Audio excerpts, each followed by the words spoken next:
convido a abrir a sua Bíblia, meus irmãos, por gentileza, no Evangelho de João, João capítulo 8, leremos os versos 10 e 11. João capítulo 8, versos 10 e 11. E a palavra de Deus nos diz o seguinte: Então Jesus pôs-se de pé e perguntou-lhe: Mulher, onde estão eles? Ninguém a condenou? Ninguém, Senhor, disse ela. Declarou Jesus: Eu também não a condeno. Agora vá e abandone a sua vida de pecado. A nossa meditação vai ser do versículo 1 até o versículo 11. Nós lemos esses dois versículos, os versículos principais para a nossa meditação nessa noite. Por isso eu peço que vocês permaneçam com suas Bíblias abertas para acompanharmos a exposição da palavra de Deus. Vamos orar. Louvamos, ó Deus, o Teu nome, nós Te bendizemos, Senhor, mais uma vez.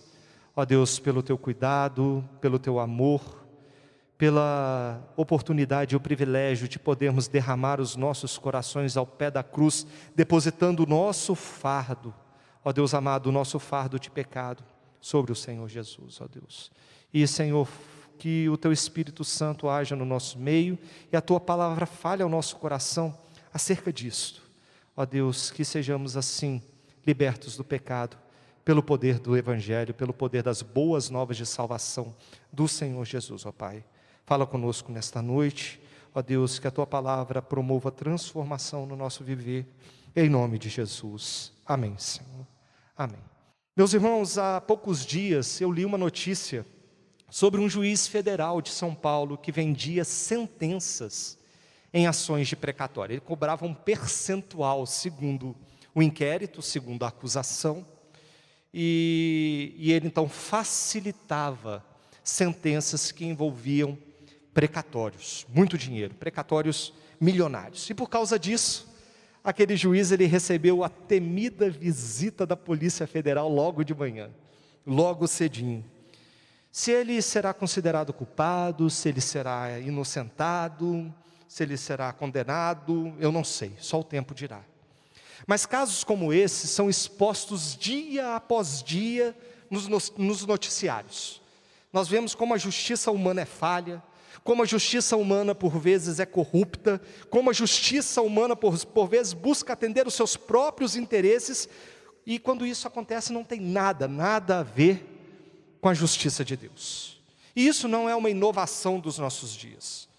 O profeta Sofonias, no capítulo 3, verso 3, ele já dizia, alguns séculos antes de Cristo, que os juízes do seu tempo, eles eram semelhantes a lobos esfomeados ao cair da noite. Ao amanhecer, eles não deixavam nada, eles já tinham devorado tudo, eles não deixavam vestígios da sua matança. Isso o profeta Sofonias já falava a respeito dos juízes daquele dia.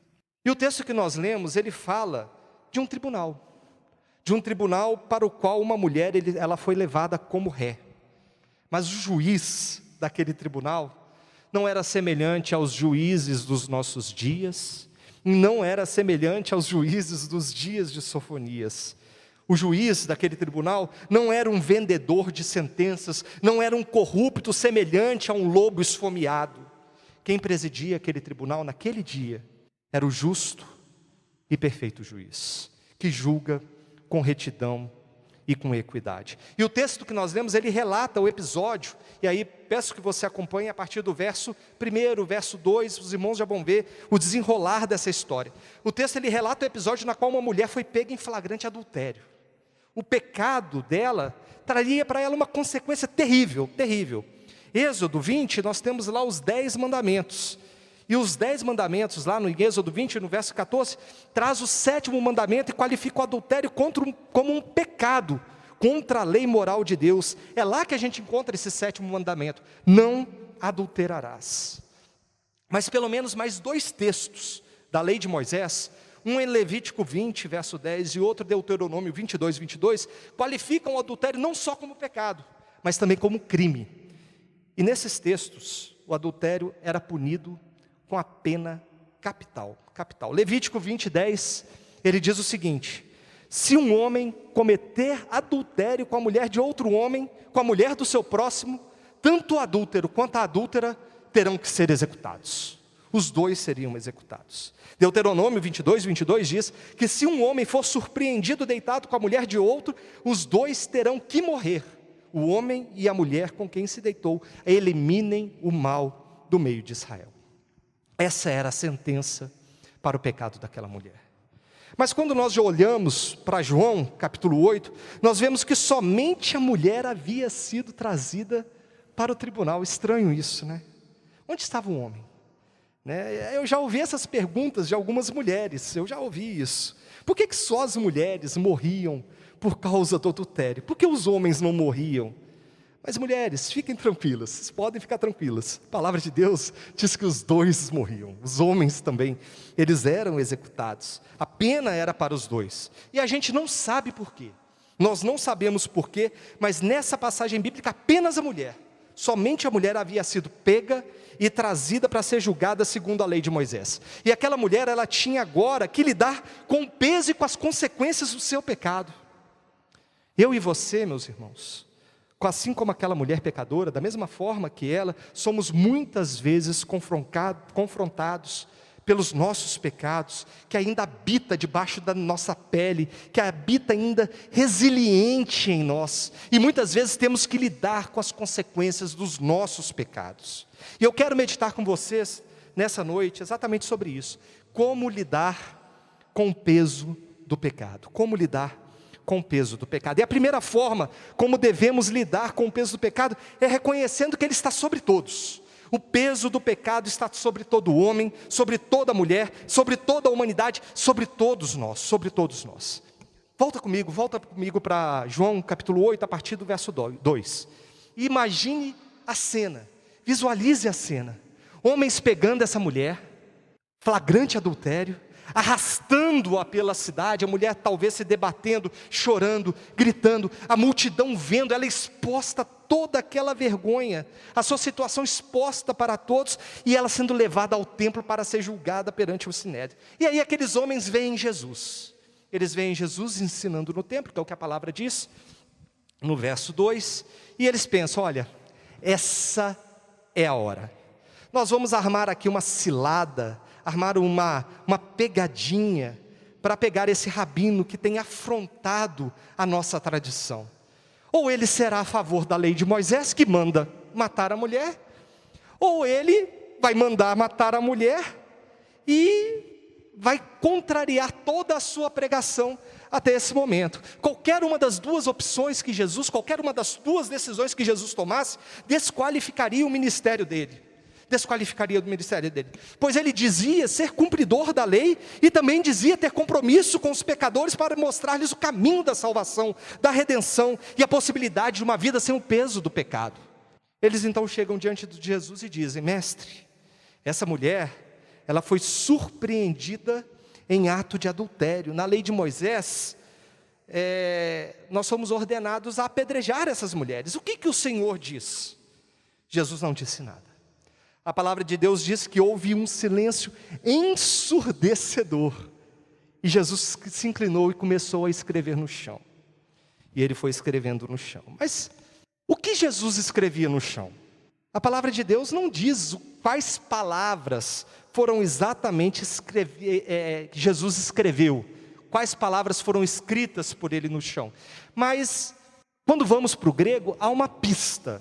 Há uma dica para a gente sobre o que Jesus ele estava escrevendo.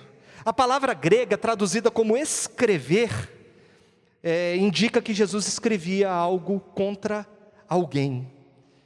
E se a gente for olhar historicamente o contexto cultural e histórico daquela época, a gente vai descobrir que era prática no Império Romano daqueles dias, nos dias de Jesus, que primeiro se escrevesse uma sentença para que depois ela fosse lida diante de todos. E os fariseus, diante do silêncio de Jesus, eles insistiam, Senhor, o que nós devemos fazer? Devemos apedrejar essa mulher? Jesus então expõe a sentença que ele havia escrito no chão. Ele diz, se algum de vocês estiver sem pecado, seja o primeiro a atirar a pedra nela. E Jesus voltou a escrever no chão. E a Bíblia diz que um a um aqueles homens acusadores daquela mulher, do mais velho ao mais novo, deixaram as pedras de lado. Eles foram confrontados com a realidade de seus próprios pecados. Eles aparentavam santidade, eles aparentavam zelo pela lei, mas sabiam que havia nos seus corações os desejos mais obscuros e homicidas. Aquele episódio revelava isso. Com o objetivo de acusar Jesus, eles estavam dispostos a matar uma mulher. Eles estavam dispostos a usar aquela mulher como um objeto descartável para alcançar os seus interesses. Eles não estavam qualificados para aquele julgamento, porque o peso do pecado não estava somente sobre a mulher, mas também sobre eles, sobre todos os homens. O peso do pecado, meu irmão, minha irmã, está sobre mim e sobre você. Paulo, lá em Romanos, capítulo 3, versos 10 a 12, ele ecoa algo que já havia sido escrito séculos antes no Salmo 53. Não há nenhum justo, nenhum sequer, não há quem entenda, não há quem busque a Deus. Todos se desviaram, tornaram-se juntamente inúteis, não há ninguém que faça o bem, nenhum sequer. Essa é uma verdade com a qual nós precisamos lidar, uma verdade que precisamos reconhecer. Todo homem, toda mulher, distante de Cristo, está sob o jugo, sob o peso do pecado. E o resultado do pecado, o pagamento do pecado, o salário do pecado, é a morte, é a morte. Todos nós, na nossa condição natural, longe de Cristo, experimentamos o gosto amargo da morte, o fel da morte, experimentamos o afastamento de Deus, que é vida. Todos pecamos e carecemos da glória de Deus, da graça de Deus, revelada em Jesus para a nossa justificação, para sermos considerados justos diante do tribunal, não de homens, mas de Deus. E diante dessa verdade, meus irmãos, temos algumas possibilidades bem factíveis que nós temos que meditar sobre elas. Uma delas é, de fato, reconhecermos a nossa miséria, reconhecermos a nossa necessidade, reconhecermos a nossa pecaminosidade e o quanto precisamos de Jesus, do seu perdão, da sua salvação, da sua graça e do seu amor. E esse convencimento, ele só pode se dar pelo poder do Espírito Santo. Não há ninguém que possa nos convencer a respeito disso. Ele é quem nos convence sobre o pecado, sobre a justiça de Deus em Cristo Jesus e sobre o juízo final de Deus sobre todo homem. Mas há outras respostas que nós podemos dar a essa verdade de que todos somos pecadores. E eu posso, por exemplo, acreditar de que todos os pecadores são merecedores da morte, do inferno, menos eu. Eu não. Eu sou santo. Eu, por exemplo, posso acreditar que todos são pecadores e eu não. Eu posso estar munido de uma falsa santidade, de uma arrogância teológica, de uma vaidade religiosa, de uma pretensão de ser supercrente, de ser superior aos outros.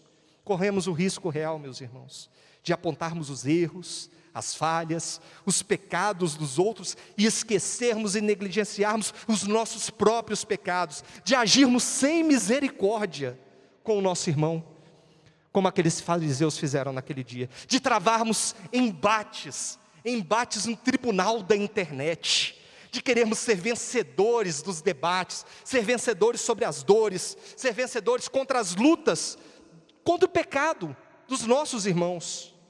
Em alguma instância, meus irmãos, todos nós lutamos contra o pecado, inclusive eu, inclusive você.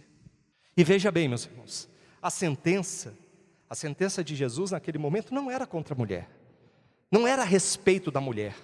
A sentença era contra seus acusadores. Eram homens hipócritas, homens que ignoravam seus próprios pecados em detrimento do pecado de outros, para fazer valer os seus interesses mais obscuros. Jesus revelou a eles algo que deveriam saber: o peso do pecado está sobre todos, sobre a mulher pega em adultério, sobre seus acusadores, sobre mim, sobre você, se nós ignorarmos a ação convencedora do Espírito Santo. Para lidar com o peso do pecado, meu irmão, minha irmã, nós precisamos reconhecer: sem Cristo todos nós estamos sob a mesma sentença, sob o mesmo peso, o peso do pecado. Esta é a primeira forma que nós temos que lidar com o pecado, com o peso do pecado. Como nós podemos lidar com ele? A primeira coisa que nós temos que fazer é reconhecer a nossa pecaminosidade. E a segunda forma como devemos lidar com o peso do pecado é admitindo que ele só pode ser aliviado por Cristo. Somente Cristo pode aliviar o peso do pecado. Somente Cristo pode aliviar o peso do pecado. Veja comigo João 8, a partir do verso 10 e 11, depois que todos saíram um a um, do mais velho ao mais novo, Jesus levanta e pergunta para aquela mulher, ele levanta porque ele estava inclinado, escrevendo em terra, ele se ergue e ele pergunta à mulher: onde estão os teus acusadores? Ninguém te condenou? E a mulher responde: ninguém, Senhor. Jesus então declara a sua segunda sentença naquela manhã: eu também não a condeno, agora vá e abandone sua vida de pecado. É interessante observar que naquele momento havia sim um homem que não possuía pecado algum, um homem que poderia sim atirar a primeira pedra contra aquela mulher. Havia um homem que, apesar da sua santidade, apesar da sua divindade, não foi embora como todos os outros. Esse homem permaneceu junto àquela mulher pecadora. Esse homem era homem-deus, era Deus-homem, o próprio Senhor Jesus. Mas se Jesus é santo, puro e justo, por que ele não condenou aquela mulher? E a primeira resposta a gente encontra lá em João 3,17. Lá Jesus esclarece o objetivo, a missão da sua encarnação, da sua primeira vinda. Lá ele diz que Deus enviou o seu Filho ao mundo, não para condenar o mundo, mas para que este fosse salvo por meio dele. Este foi o primeiro motivo pelo qual Jesus não condenou aquela mulher. Ele queria manifestar a ela a sua salvação. E o segundo motivo é consequência disso. Ele mesmo levaria sobre si na cruz do Calvário a condenação daquela mulher. Ele não a condenou porque sabia que ele mesmo sofreria o castigo daquela condenação. Ele não a condenou porque tomou sobre si o peso dos seus pecados e atribuiu a ela a sua justiça. Ele concedeu a ela, meus irmãos, o direito à vida, sabendo que em pouco tempo ele mesmo sofreria a sua morte na cruz. Antes mesmo de ir embora, eu queria voltar um pouquinho só, antes do verso 10, que antes mesmo de todos os acusadores daquela mulher irem embora, o Evangelho diz que, logo depois de dar o seu veredito, o primeiro veredito, Jesus voltou a escrever no chão. Era uma nova sentença que agora ia ser declarada. Se antes o veredito era contra os acusadores, igualmente pecadores, agora Cristo escreve uma sentença para aquela mulher. E mais do que uma sentença, Cristo estava escrevendo para ela uma nova história, uma nova direção, uma história de redenção, uma história de perdão dos pecados, uma história não de uma sentença de morte, mas de certeza de vida. O único que poderia executar a sentença de morte contra ela não a condenou, mas aliviou o pesado fardo do pecado que ela levava sobre si. Em uma escala infinitamente menor, nós, bons maridos que somos, fazemos algo semelhante pelas nossas esposas. Quando a gente chega do supermercado, a gente não permite que elas descarreguem as compras, as compras pesadas, que elas levem as sacolas pesadas. Nós mesmos cuidamos disso. E cuidamos delas, sabendo que temos condição de levar às vezes pesos maiores, pesos que talvez elas não conseguissem carregar sozinhas. Cristo levantou um peso que jamais conseguiríamos levantar. Homem ou mulher, fraco ou halterofilista, jamais poderíamos suportar o peso do pecado sozinho, em busca de uma autorredenção, a revelia da obra de Cristo.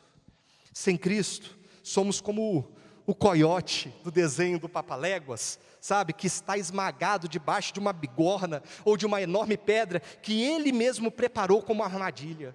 Sem Cristo nós somos assim. Só Cristo pode aliviar o peso do pecado. Não há força em nós para isso, não há capacidade em nós para isso.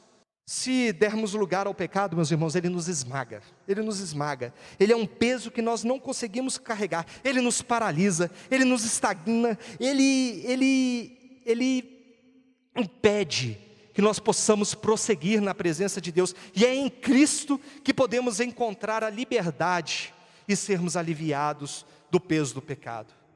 Nós precisamos, meus irmãos, reviver, reconhecer, encarnar a profecia de Isaías. Isaías, no capítulo 53, versos 4 e 5, que fala a respeito do servo do Senhor, de uma revelação de Jesus. E lá no verso 4 diz que certamente Ele tomou sobre si as nossas enfermidades, sobre si levou as nossas doenças. Contudo, nós o consideramos castigado por Deus, por Ele atingido e afligido, mas Ele foi transpassado por causa das nossas transgressões, foi esmagado por causa das nossas iniquidades. O castigo que nos trouxe a paz estava sobre ele, e pelas suas feridas fomos curados. Cristo foi esmagado na cruz pelo peso dos nossos pecados. E o que nós temos feito com essa verdade? Ela tem sido uma palavra bonita, mas vazia, uma palavra retórica sem frutos? Ou esse é o poder do Evangelho de Jesus para mudar a minha perspectiva, a sua perspectiva, trazendo paz, trazendo cura, trazendo reconciliação com Deus, com o nosso próximo e conosco mesmo? Meu irmão, minha irmã, precisamos encontrar o nosso lugar de confissão de pecados, o nosso lugar de arrependimento ao pé da cruz, assim como o cântico que nós cantamos. E assim como Cristo escreveu no chão uma nova sentença, uma nova história para aquela mulher, foi na cruz que Cristo escreveu uma nova sentença, uma nova história para mim e para você. Não foi na areia, não foi na terra, não foi com pena, não foi com caneta, com tinta, mas Ele escreveu com o seu precioso sangue, com o seu precioso sangue. Você está cansado? Está pesado o fardo do pecado? Você não suporta o peso do seu pecado, da culpa, da aflição, da dor, da rejeição? Cristo pode aliviar o peso do seu pecado, e somente Ele faz isso. Tenha uma certeza, meus irmãos, se Cristo tomar o seu fardo, você nunca mais será o mesmo. Você será uma nova criação de Deus, você experimentará uma nova vida em Cristo. E essa é a terceira e última forma como nós devemos lidar com o peso do pecado, vivendo uma vida, uma nova vida, uma vida transformada. Releia comigo a última frase do verso 11, a última frase. Agora vá e abandone sua vida de pecado. E essa frase ela tem pelo menos duas implicações. A primeira é muito óbvia, muito óbvia. Aquela mulher deveria experimentar uma transformação radical da sua vida. Uma transformação que seria iniciada pela própria palavra de Jesus, que a livrou da culpa, da condenação do pecado. Mas essa transformação não parava no fato dela ter sido absolvida por Jesus. Demandaria uma caminhada, demandaria uma rejeição deliberada, voluntária do pecado. Demandaria que ela abandonasse a vida de pecado para viver uma vida santa. É isso que a palavra de Deus chama de santificação. Santificação é uma ação do Espírito Santo? Sim, é uma ação do Espírito Santo. Ele é o Espírito santificador, mas requer a nossa cooperação, requer uma ação nossa, fruto das nossas escolhas, fruto da nossa luta contra o pecado que nos assedia intensamente a todo momento. E esse não era apenas um conselho de Jesus, não era uma possibilidade simplesmente, não era uma condicionante, era uma ordem de Deus para aquela mulher. A segunda implicação dessa frase, agora vá e abandone sua vida de pecado, está no fato de que Jesus manda essa mulher ir. Agora vá. Mas ir para onde? Para onde aquela mulher iria? Ela teria que voltar para sua casa. Ela teria que voltar para a sua vida, agora não mais envolta no pecado, é verdade, mas ela deveria voltar para a sua vida, para a sua família, para o seu dia a dia. Ela deveria encarar as consequências do seu pecado. Jesus removeu dela, sim, a culpa. Jesus assumiu para si mesmo, sim, a condenação pelo pecado daquela mulher, removendo as consequências eternas do seu pecado. Não há condenação, a palavra de Deus diz lá pelo apóstolo Paulo, não há condenação para os que estão em Cristo Jesus. Mas embora Cristo tenha removido a culpa daquela mulher, Jesus não removeu o fato de que ela havia pecado, de que ela havia adulterado, e nem as consequências do seu pecado. As consequências temporais, as consequências relativas, por exemplo, à sua família. Nós não sabemos o que a mulher enfrentou após ter saído do templo, a palavra de Deus não relata, mas a gente pode de repente fazer um exercício aqui de imaginação. Talvez ela tivesse que encarar o seu marido traído, talvez ela tivesse que olhar olhos nos olhos dos seus filhos, dos seus pais, dos seus sogros, da sua vizinhança. Talvez a família estivesse em frangalhos, o lar despedaçado. Talvez houvesse sentimento de culpa, tristeza, mágoas, acusações. Talvez houvesse choro, talvez houvesse confissão, perdão, reconciliação. Nós não sabemos. Mas uma coisa é certa: o pecado traz consequências para esta vida aqui. Consequências físicas, consequências nos relacionamentos, consequências psicológicas, consequências espirituais. Você se lembra do ladrão da cruz, ladrão que recebeu a Cristo como seu Salvador. Jesus o perdoou, Jesus garantiu a ele uma eternidade com Deus, mas Jesus não o livrou das consequências do seu pecado.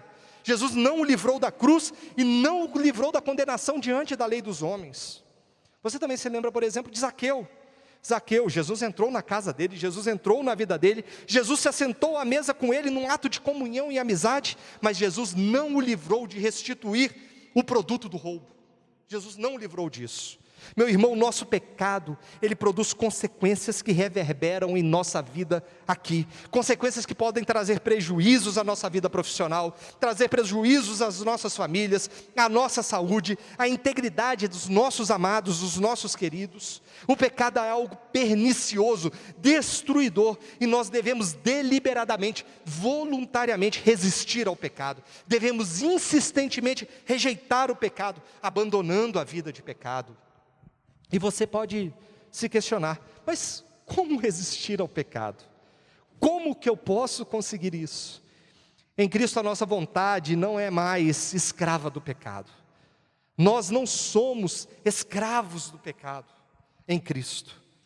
Mas tenha uma certeza, meus irmãos, sozinhos nós não conseguiremos. Não conseguiremos. E Deus tem nos dado muitos recursos para lutar contra o pecado. Nós temos o Espírito Santo, que é nosso ajudador, que é nosso ensinador, que é o nosso companheiro no caminho, nosso paráclito. Nós temos a palavra de Deus que nos ensina, que nos instrui, que trata o nosso coração e nos mostra o caminho de uma vida agradável a Deus. Nós temos a oração por meio da qual nós nos relacionamos intimamente com Deus.